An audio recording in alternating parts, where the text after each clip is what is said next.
साथियों, हमारी लड़ाई सबसे ज्यादा जरूरी और महत्वपूर्ण नहीं है, लेकिन सारी की सारी लड़ाई एक मंच पर आई, ये सबसे ज्यादा जरूरी है।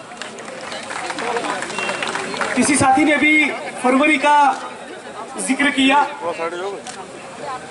कि फरवरी के महीने में गुजरात में 2002 के दंगे हुए, फरवरी में जेएनयू पे अटैक हुआ, फरवरी में डीयू पे अटैक हुआ। तो हम मोदी जी और संघियों को ये कहना चाहते हैं कि फरवरी में वैलेंटाइन डे भी होता है। नहीं बनेगा। और जो लोग शमशान और कब्रिस्तान बनाना चाहते हैं, उनको ये कहना चाहते हैं कि आप शमशान और कब्रिस्तान में उलझे रहिए, हम किसी को आई लव यू कहने के लिए फूलों के बगीचे बनाएंगे। साथियों, 2 मिनट के लिए ये जो संघर्ष चल रहा है इस देश के सारे कैंपस में, ये संघर्ष को देखकर मुझे कभी ऐसा लग रहा है कि कहीं ना कहीं ये बंदर और होमो सेपियंस सेपियंस के बीच की लड़ाई है।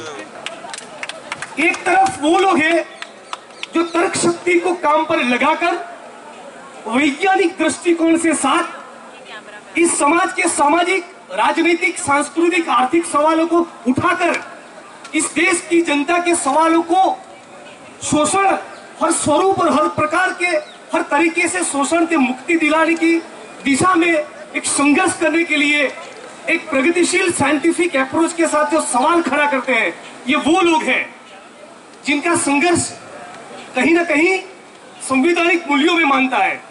और दूसरी तरफ संघ, एबीवीपी और भाजपा के लोग हैं जो मनुस्मृति के मूल्यों में मांगते हैं। तो ये संघर्ष मनुस्मृति में मानने वाले लोगों का है और दूसरी तरफ ये संघर्ष मनुस्मृति की काट तोड़ जो सोचने वाले प्रगतिशील लोगों के बीच का है।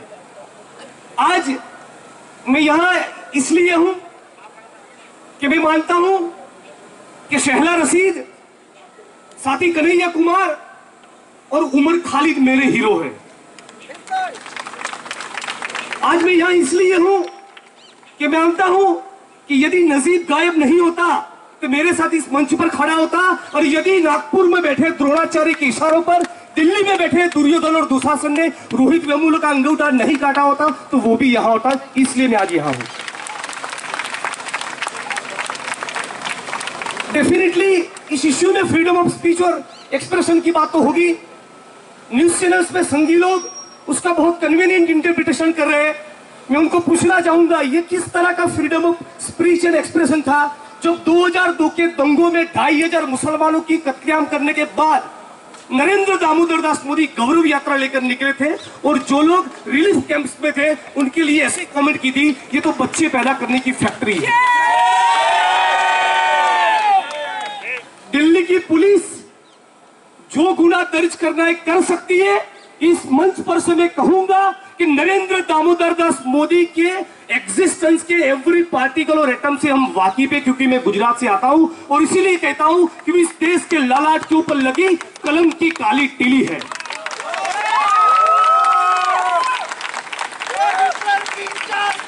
और ये संघी, एबीवीपी और भाजपा के लोगों को चर्बी इसलिए चढ़ी है कि गौतम अदानी और मुकेश अंबानी के घर का चीज सैंडविच खाते हैं।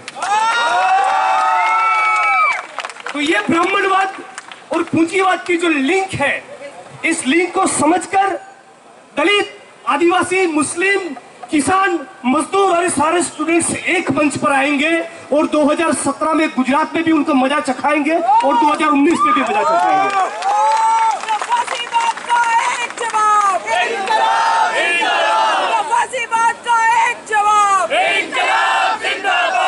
शहला रशीद, कन्हैया कुमार या उमर खालिद को ये इसलिए खामोश करना चाहते हैं कि तीनों मेरे साथ मिलकर संघ और भाजपा को ये पूछना चाहते हैं कि कुत्ती और गधी माता नहीं तो गाय ही माता क्यों?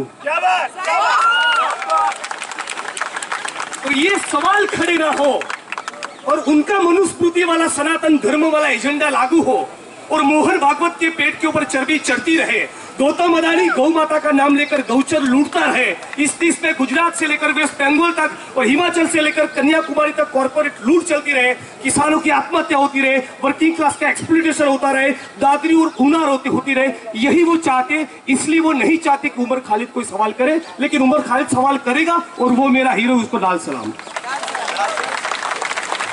और जो डिबेट और डिस्कोर्स से वो यहां बचना चाहते हैं, Umar Khalid most welcome to Gujarat.